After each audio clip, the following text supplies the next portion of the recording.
This is 7 News, the voice of the border. Tonight, the region's roads crumble with $1 billion needed to fix them. Albury residents horrified at plans to put a strip club next to mum and dad businesses. And Vline workers threaten to walk off the job. 7 News begins now. Good evening. The region's crumbling road network is yet to be fixed, with hundreds of drivers dodging potholes on a daily basis. The Grattan Institute says $1 billion a year is needed to stop Australia's roads getting worse. A busted rim and no hope of compensation. The roads are terrible. We pay tax, so why aren't the roads getting fixed? Juanita Franz was driving along the Kiwa Valley Highway in August when she hit a pothole and damaged her wheel beyond repair. Angry because I'm a single parent and now I've got to drive around on a tyre that I can only sit 80 on. I don't go on the freeway anymore. The North Albury mum tried to cut through red tape for a payout from Vic Roads, but to no avail. And she isn't alone. Hundreds of vehicles have become costly casualties of the region's crumbling road network. It's a throwaway. Some of them have to be insurance claims because they're on a high-end vehicle and a rim can cost you $1,000 to $1,500. Graham Edgar owns Border Bandag Tyre Services. He says most of the damage they see can't be fixed. And you sort of get a little peak and a trough, and we had that massive storm last week, and then all of a sudden the little repair jobs have all just gone to rubbish again and people are damaging more tyres and wheels. It's no secret the region's roads are in a dangerous state, but experts say they'll only continue to deteriorate without additional funding each year. We actually don't know when they're likely to be fixed. There's nothing indicating that it's happening. They need the funding to make this happen. It comes as Victoria Police attempts to curb the state's 15-year high road toll, pleading for extra funding to fix the dangerous roads and prevent another tragedy. Well, what's going to happen next? A poor little old lady or old man's going to hit a pothole and crash their car, not be able to hold it. Like, you know, families, it's stupid. They need to fix the roads. It's simple as that. Clesianta, 7 News. A man's been convicted of murdering a father of 4 at a Wodonga party. A jury has found Ben Stiller shot and killed Dwayne Johnson in Woodland Street in January 2022. The court heard Stiller did not know Johnson had gone to the party after a call for help from his cousin. Stiller is yet to be sentenced. A proposed strip club in the heart of Albury is dividing opinions on the street. While some say it'll add to Albury's nightlife, others say it goes against the character of a town which values women. A development application for an adult entertainment venue is before Albury City Council, set to be a border first. Appalling, no. Actually, who needs it? There's enough dirt and filth going around in town as it is, and even if they've got to have it, why not move it out the back of the racecourse somewhere? Called Embers, the strip club will replace the former Sanctuary Salon and Day Spa on Olive Street. It boasts strict protocols, security and a prime location facing Albury Police Station. I don't think it's going to make much difference to anybody as long as it's controlled properly. Most residents we spoke to are horrified. It's only going to create problems, and the poor old police are, well, what are they going to do about it? If you want that sort of thing, I think go to the big cities where there's plenty of that around, accessible. While some say its establishment may benefit Albury, more for the nightlife down the street here, yeah. Others disagree. It just promotes negativity towards family things. So I don't think it's very appropriate. It wouldn't be beneficial to our town, so I don't know what would be Albury. It remains a proposal and will need to be considered and approved by council staff or councillors, likely to be put forward for final say early next year. Rochelle Pondigovic, 7 News. Hundreds of Vline workers are threatening to walk off the job in a campaign for a pay rise and improved working conditions. There are fears North East services could come to a grinding halt if no agreement is reached.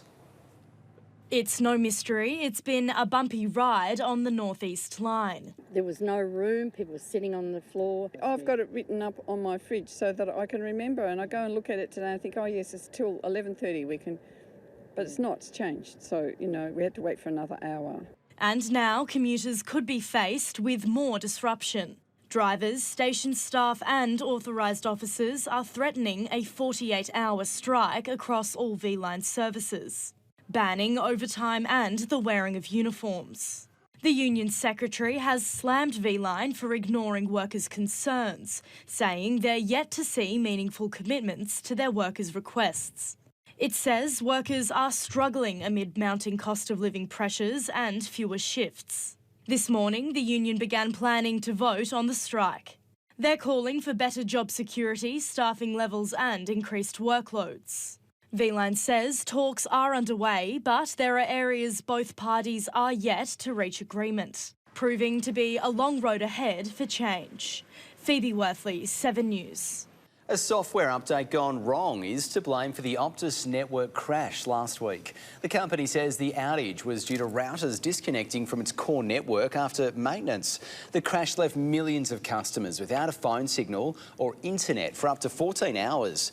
A Senate inquiry into the incident will begin this Friday. The rental crisis is becoming the new norm across the regions, with those most vulnerable left to fend for themselves. According to a report out today, Albury has become extremely unaffordable for a single person on benefits. After finding shelter in a motel, this mother of 4 has just found a place to live, but it's only for a month. Sick, scared, tired, exhausted. With 3 young kids and a newborn, she's been trying to get a rental, but it's impossible. Fleeing domestic violence, depending on favours from friends, she's now house sitting. Today is moving day and it's been left filthy by the old tenant. Their belongings strewn across every room in the house, but it's better than where they were. The Department of Housing had her in a local motel. By all reports, it's no place for children to grow up. Us having break-ins, the prostitution next to us, the drugs, people released from jail, and we voiced that and they were no help at all and told us that it was the only place for us. This is the shocking reality. An uncertain and insecure start to a newborn's life is the story for many across the region, and local social services say it's not getting any better. To be brutally honest, there's probably not really a light in the tunnel, you know. I think because unless something happens with the general cost of living, I think this is potentially going to get worse. Data out today reveals a concerning 3-year trend. In 2020, singles on welfare payments in regional Victoria were spending a small portion of their income on rent. Today, they're spending more than half.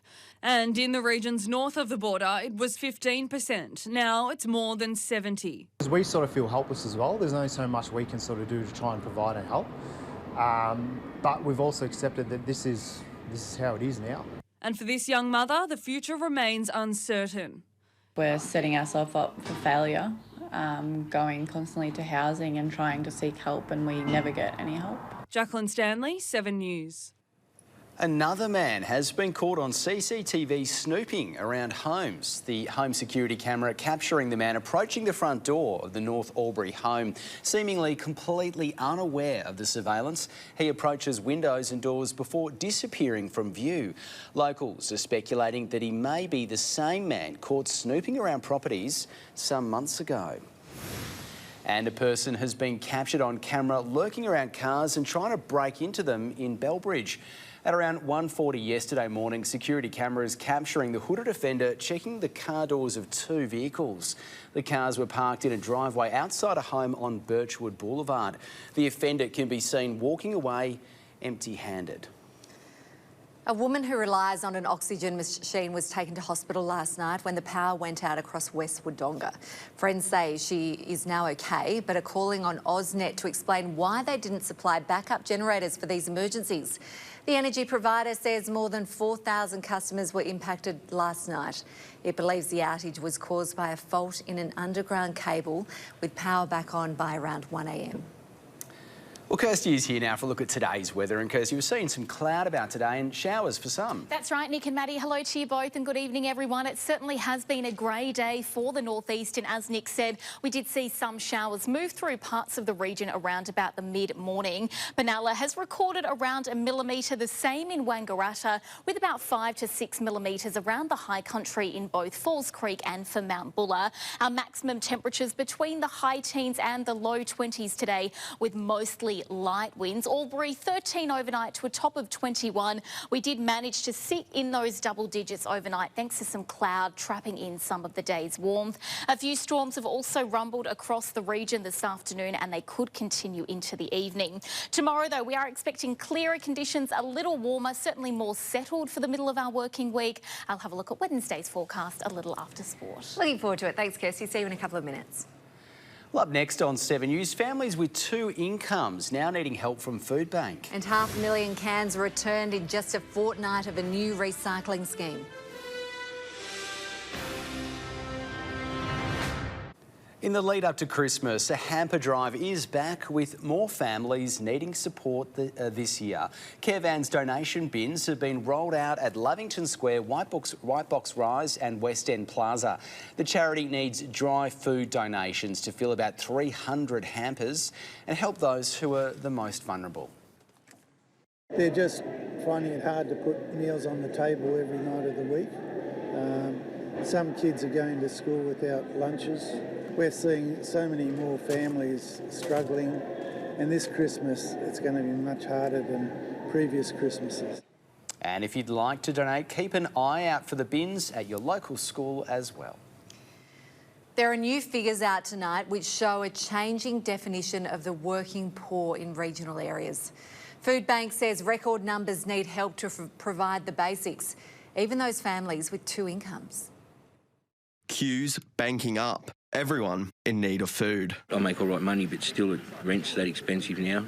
And then food, it's just hard to get by. Got a mortgage, and with the interest rates going up, it's noticeable. Now, I think it's fair to say that being in a double income household doesn't protect you from needing food relief. So, backyard food programs run by volunteers are being set up in regional areas right across the state. The vast majority of people that we see are, and that's, I think, mainly our target group, is pretty much average families. Even some middle income earners are at breaking point, living paycheck to paycheck as they fight to put food on the table. That analysis is borne out by figures compiled by Food Bank Australia. They show 10% of regional New South Wales have used a food bank in the past year. Remarkably, the majority of those are working and earning up to $90,000 a year. 1 in 4 people in Albury say they can't afford 3 meals a day. That's doubled in just 2 years. It's particularly noticeable in the regions. We monitor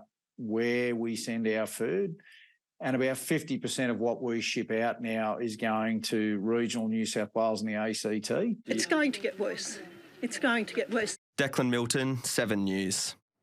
Border residents have been identified as some of the state's best recyclers. Since the launch of the state government's new 10-cent deposit scheme 2 weeks ago, a whopping 500,000 cans and bottles have been dropped off across the northeast.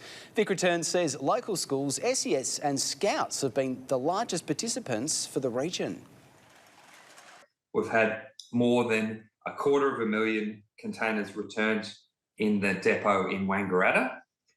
We've had more than 200,000 in Wodonga, and we've had more than 150,000 in Pinellas. Vic Return aims to have 600 recycling facilities operating across the state next year. Still to come in 7 News, Comets fly into equal third. And the 18-year-old local woman who's joined AFL's elite.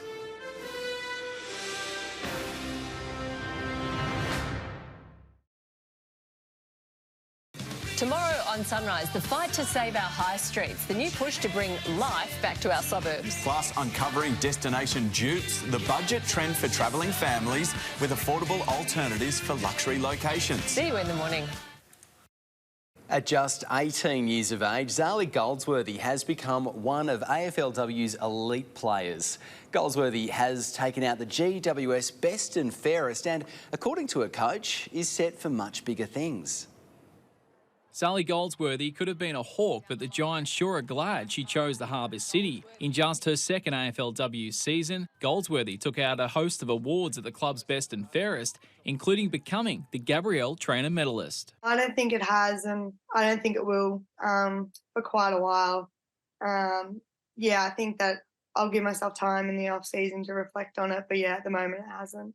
Goldsworthy also was named Rising Star, Members' Choice, Most Fearless and took out the team's goal-kicking award. Goldsworthy polling in every game, finishing on 119 votes, ahead of four-time winner Holbrook's Elise Parker on 77. I don't think that I ever predicted it would have went as well as it had. I knew that I felt a lot better, and getting a full pre-season in really helped, and I felt a lot physically and mentally stronger. But yeah, I could never have predicted this. But someone who did predict her star power is coach Cameron Bernasconi. Her speed, power and competitive nature all instant hits with a coach. Her ability to understand the game and her running patterns to put herself in positions to win the footy, and then just her natural goal sense as well. So she goes forward, and her ability to know where the goals are and whether it's a snap, check side, set shot. She can do things that others can't. Also favourite for the league's Rising Star Award, this an early birthday present for Goldsworthy, who turns 19 on Saturday. You know, I've loved this year playing through the mids. It's shown me a different side to the game, but I'm probably knowing myself that I'm not quite there yet with some of the better midfielders in the team and in the competition. So hopefully in the off-season, just, working on that midfield craft. For the former soccer player, now AFLW star, her future could be anything. The ceiling for her, she's nowhere near it. I mean, she's had a great season, but she has a lot of upside, and she's got a terrific work ethic and some serious talent. So, I think she could be anything in this competition. I've always said that, and I really believe it. Stephen Murphy, 7 News. A host of local junior tennis players impressed at the Champions of Champion event in Albury. Competitors aged between 10 and 16 had to qualify for the event, which puts the best juniors in the southwest region against each other. Simone Hedge was runner-up in the under-12 boys division, while Georgie Barber and Isla Gooding came first and second in the under-10 girls. Meanwhile, Ryan Tinworth was champion of the under-16 boys. Comets have flown into equal third in the softball standings after defeating Wangaratta. After a brilliant debut, the Rangers have now lost 3 in a row, while Comets continue to build momentum. Wangaratta Rangers went from being early premiership favourites to back-to-back losses, but their start against Albury Comets was good as they put continued pressure on the field.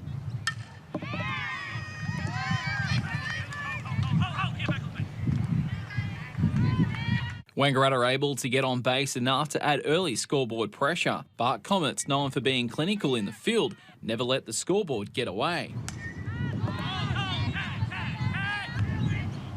Comets then letting their power hitting do the talking, asking plenty of questions of the Rangers' pitchers. Wing Gus were making pitching a little tricky for both sides on and off the diamond. Comets able to steal their way around to home plate, taking over the lead against their orange opponents.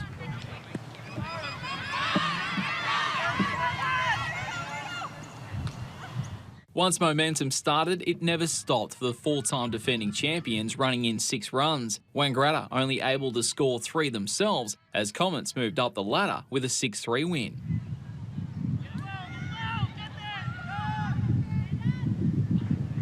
A third straight loss to Wangaratta, leaving them on the edge at the top 4. Meanwhile, it was an all-Bears derby in the other 2 matches played, with Bundy and Drop Bears comfortable winners. 3 Bears teams dominate the table, but just 1 point separates third from 6th after 5 rounds. Stephen Murphy, 7 News. Belvoir captain Drew Cameron leads the provincial run scoring after 6 games. East Albury's Matt Tom is in second after scoring a century over the weekend, followed by Lavington gun and all-rounder Chris Galvin. In the bowling, 2 players have taken 16 wickets for the year, while New City's Zach Nichols moved to 5th after taking 4 wickets at the weekend. Now to the Player of the Year, and Albury captain Ross Dixon sits on top with Belvoir entertainer Hayat Niazi just behind. Up next in 7 News, Kirsty is back and she's got your local weather forecast. That's next. Welcome back, everyone. Across Victoria and into parts of New South Wales, we are feeling some cooler southerly winds as a ridge of high pressure sits over the region. On Thursday, a cold front will pass through parts of the south with a chance of a shower. After this, though, we are expecting more settled conditions. A new high pressure system forecast to become the most dominant weather feature, bringing with it clearer skies and plenty of sunshine. Rain-wise, we could just see some light showers across the northeast of Victoria over the coming 8 days. We're not expecting any more than around 1 to 5 millimetres across the following week.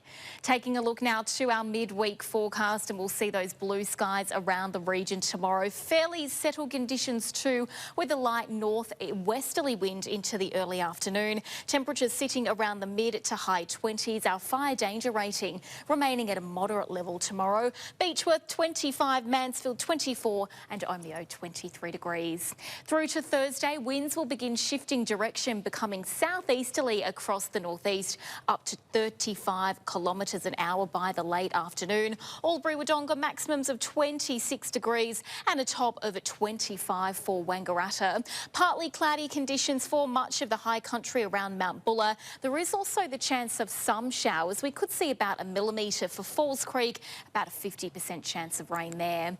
Into Friday, the mid to high 20s, winds easing off and that fire danger remaining at a moderate level once again. The end of our working week is looking fine and settled with clear blue skies on the forecast. At Mount Hotham, -2 overnight. Those overnight temperatures dipping quite significantly. A partly cloudy 14 degrees and Shepparton sunny skies and the mid-20s. If we take a look now to the next 7 days, we will see those maximums increase back into the weekend. The 30s are back on the forecast through Sunday and into Monday. Fairly settled weather over the next few days. The high 20s, plenty of sunshine, looking pretty good for the upcoming week. Yeah, looking good. Thanks, Kirsty. See you later. And that is your local news for tonight. Thanks for watching. You can always catch up on our website or, of course, at 7plus. 7 News from Melbourne is coming up next. Enjoy your night. We'll see you again tomorrow night from 6 o'clock. See you then.